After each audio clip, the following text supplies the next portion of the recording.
All right, everybody, welcome back. So according to data provided by the Center for Disease Control, the 2024 outbreak of measles has already surpassed all of the cases of 2023. Most recently, a case has been reported in our area in New Hyde Park, New York, at Cohen's Children's Medical Center.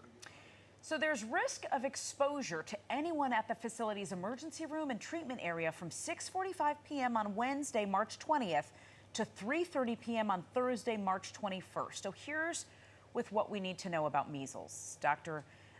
Hes joining us. She's the medical director at the Pediatrics of Northwell Health. And we want to say good morning to you. Thank you for joining us. We want to know just how contagious is measles? So measles is extremely contagious. If a person with measles is in a room with somebody with 10 people who are unvaccinated, 9 of those people will catch measles. Wow. Are you talking about physical contact or just breathing in the same air? Like, walk us through a little bit about how it's spread. So it's spread by droplets, but also if somebody like wipes their nose and then touches something, that fomite, like that door handle, anything where the measles droplet land can be contagious for up to 2 hours. Wow. So right now, the New York Health Department is sounding the alarm. We want to know, how severe would it be if a patient did contract this, and what are the possible complications? So 1 out of 20 children who get measles will get pneumonia. 1 out of 1,000 will be hospitalized. 1 to 3 people who catch measles will end up dying. It's extremely dangerous. Wow. You can develop encephalitis, deafness, blindness, permanent brain damage.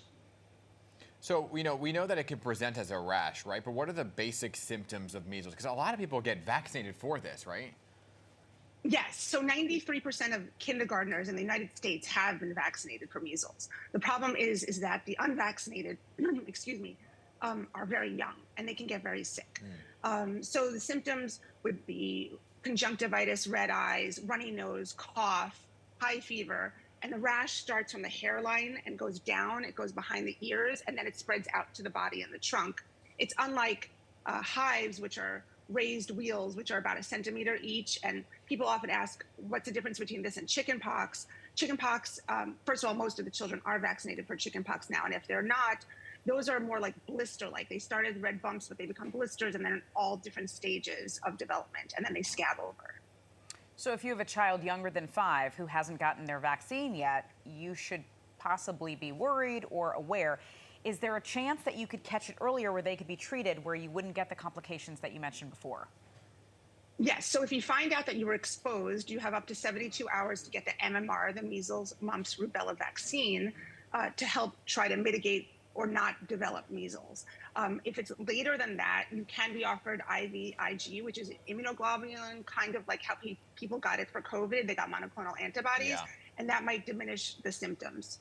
But for adults, but there's no cure for measles. Yeah, no, there's no cure for measles. Should adults be concerned about contracting it if, like, say, your own kid were to get it? So most of us have been vaccinated. If you're born before 1957, you have to assume that you're immune because measles was so prevalent then. Yeah. But if you are worried that you don't have your vaccine, speak to your primary care physician about it.